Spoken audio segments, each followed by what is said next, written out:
Alright, so it's March 5. So dito tayo sa first transaction of the night. Yan, si Boss John. Shout out. What's up? O, si Daddy. Daddy, hi ka naman. Yan. From Vietnam. From Vietnam. My wife. Ayan, hello. Say hi. Tara na, ready ka mag-test ride. Let's go. Yan. Voltaire version 2, no? Pinakamurang dual motor in the market. So yan, low bat factory charging unit, no? So hindi siya ganun kalakas. Ano name yung father? What's your name? Henry. Henry. Ayan, shout out kay Boss Henry. Yan. Kamusta boss? First impression? Ganda. Ganda. Sarap ibang king. Beat away. Beat away. You say beat away. Be away. Bit away. Yan, alright. Alright, so andito tayo sa may Taguig second transaction with Sir Mason. So tara at magliparan. Ito na, test ride with Sir Mason. Hi ka, sir. Hi po. Ayan. Sige, hawak maigi boss. Let's go. Ratratan. Lagi tayo magpapaiyak ng gulong. Lagi natin sila isa-surprise para sulit ang bili. Bang for the buck, 100%. Sige, rat-rat, boss. Nagising ka ba, boss?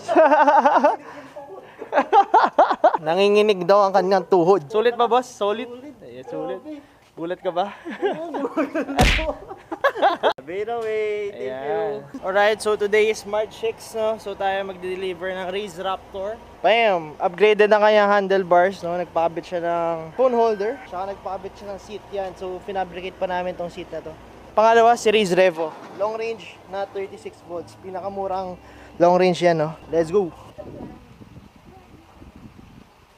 Ayan, so Race Revo yung kinuha ni Sir, no? Yeah, let's go. Yeah, no? Ayan.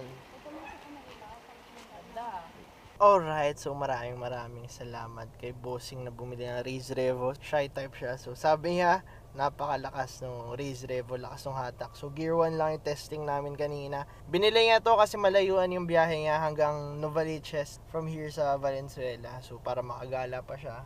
And yun, hindi siya mabibitin sa battery.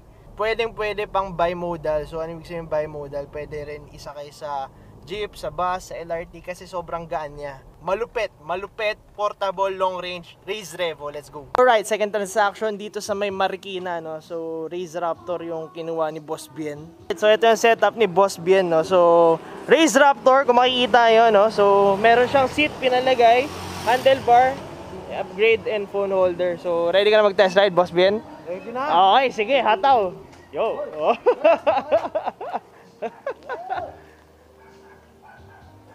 Ayan, kung makikita nyo, Race Raptor yung kinuha niya. Napakaganda ng setup, napaka-pogi, napakalakas, napakamura, napaka, you know what I mean, dual motor electric scooter. First time gagamit, no?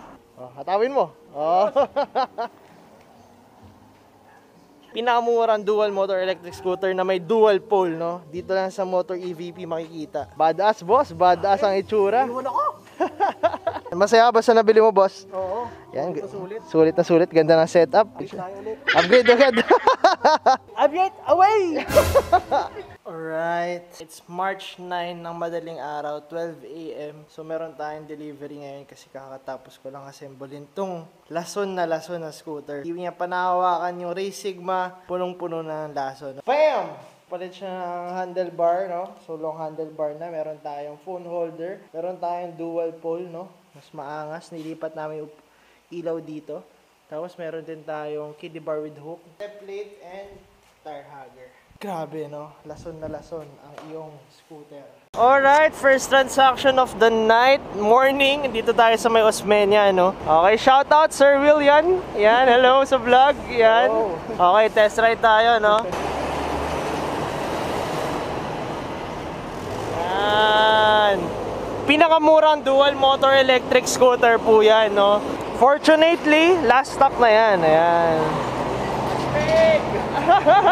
Lakas ba, boss? Oo, kahit murang-mura, dual motor na. Sulit. Dual na to. Yan. Beat away. Yan. Alright, sir. So, ready ka na mag-test ride? Okay, let's go. Sigma V2. Oh. So, Sigma version 2 kinuha, yung punong-puno ng lason. Ano, boss, yung first impression mo kanina? Napihit mo, ah. Nagulat ako. Ando. Kala ko kabayo eh. Nagpapayak ng gulong si boss. Yan oh. Solid. First impression, solid. Tinan mo naman yung forma ni boss oh. Kargadong-kargado na, kakadating lang dito. Overall, talagang ako, sasuggest ko to sa mga kapwa ko vlogger. Yan. Ano channel mo, sir? Filipino Brothers sa YouTube. Tingnan natin yan. Sa sombrero ko. Yun oh. Ayan, plug natin yan. A bit away. A bit away.